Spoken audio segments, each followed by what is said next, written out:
10,000! This episode of the Tampa Bay Buccaneers MinuteCast. Your Tampa Bay Buccaneers take on the Los Angeles Rams this Sunday. Head coach Bruce Arians was fined $50,000 for hitting Andrew Adams. And Rob Gronkowski calls Bucs fans some of the best in the league. All of that and more next on the Tampa Bay Buccaneers MinuteCast. Keep it right here. Bucs on 3, 1, 2, 3, Bucs!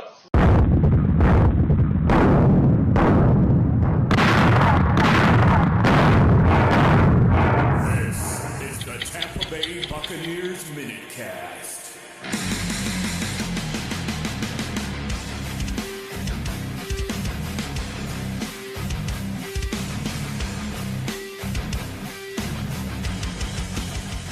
Hello and welcome into the Tampa Bay Buccaneers MinuteCast, where your Tampa Bay Buccaneers take on the Los Angeles Rams this Sunday. It should be a great game. A lot of the players on the team are looking forward to this. This is the rematch. This is the revenge. This is when it all counts. Forget about the game that they played earlier in the season where they lost.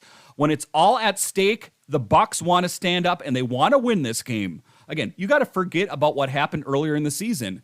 Or do I need you to remind you about last year when the Bucs lost against the Saints earlier in the year and they won then when it counted and they went on to win the Super Bowl?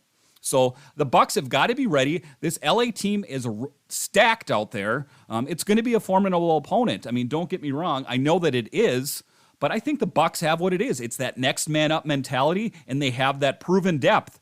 There are some big names that may be missing from this game. But if you watch the last game, I was pretty worried before the last game about the running back position. But Keyshawn Vaughn and Giovanni Bernard were in beast mode, and they destroyed it out there. So, I mean, you got to have a lot of faith in this whole Bucs team, not just the starters, because even some of these 2-level or 3-level guys that are on the team playing out there now have really stepped up. You can thank Bruce Arians, and you can thank his coaching staff for getting them together. And you also got to give a big shout out to Jason Light for signing these guys. Some of these guys you never really heard of before. Cyril Grayson, no offense, but have you heard of him before this season?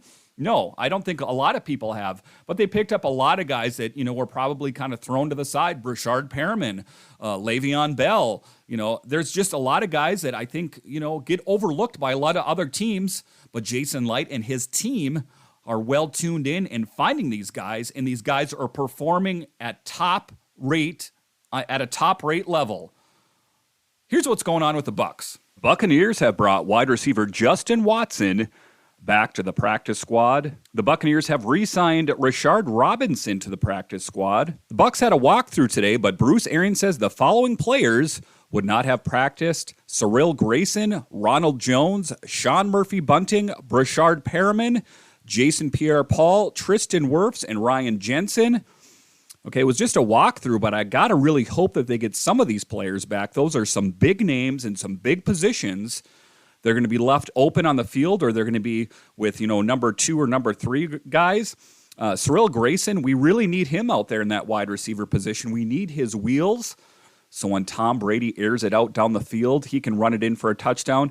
And then just going down the list there, Ronald Jones, of course.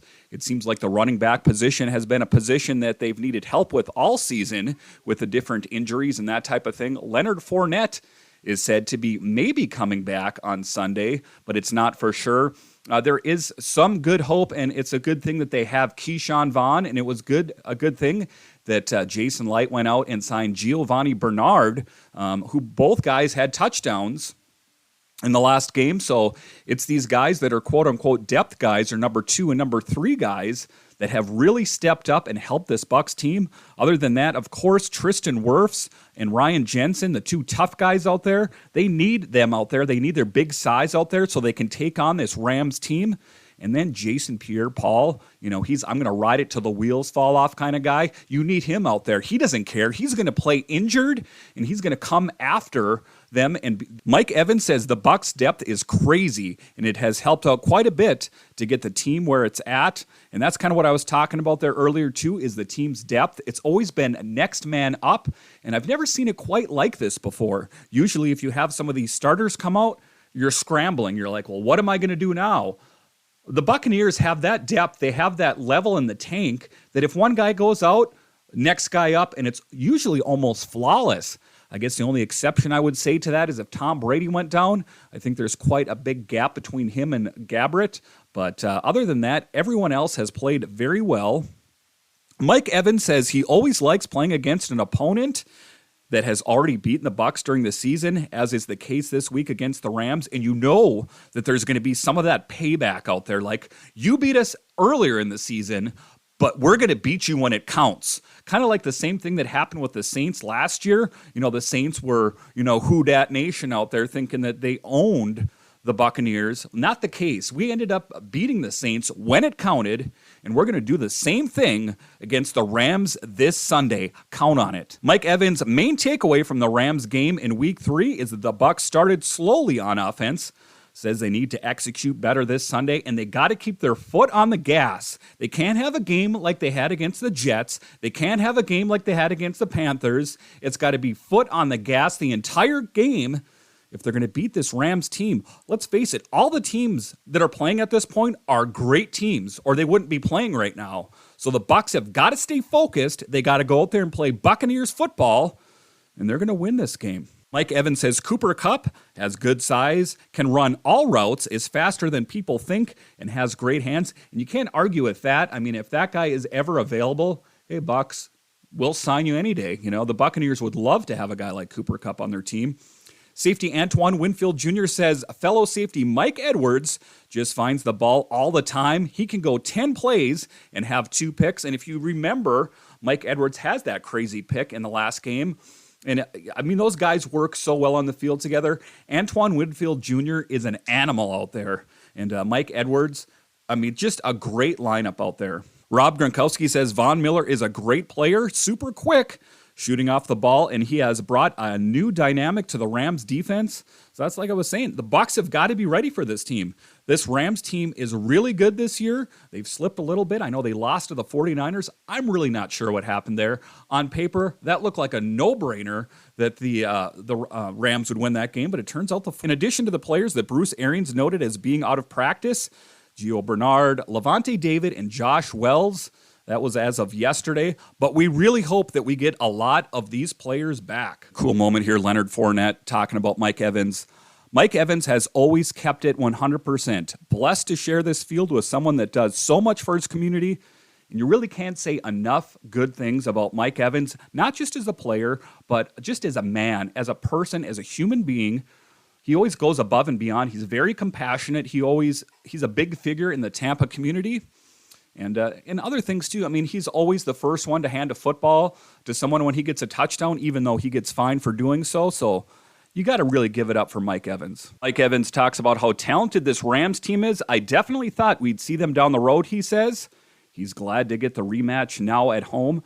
And, of course, you want to play the games against teams that are a good competition. I mean, you don't want to play the poorest teams in the league. I mean, you might win all those games, but it doesn't seem like it's really putting you to test.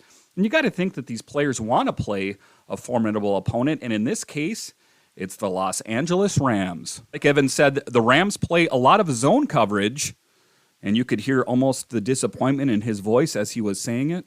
I said it when we first got together. Our depth is crazy, says wide receiver Mike Evans. Our depth has helped us get to this point, and that's what I was talking about earlier. It's next man up, and the Bucs are the kings of it. There's been no really lag or gap. When one guy goes down, another guy fills in flawlessly. You got to give it to the Bucs GM. You got to give it to the ownership for spending that money and finding those great players and adding those depth players, because a lot of times when you add depth guys, it's maybe not a person's name you've heard of before. Maybe it is.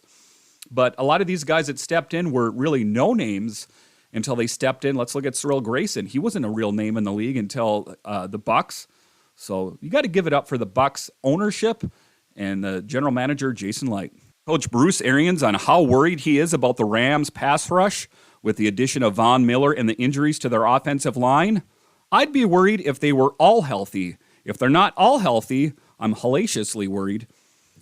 So, I mean, it's like I said, every team is dealing with injuries. The Bucs are no stranger to it, as I talked about here earlier. But the Rams are also dealing with injuries, and you got to be next man up.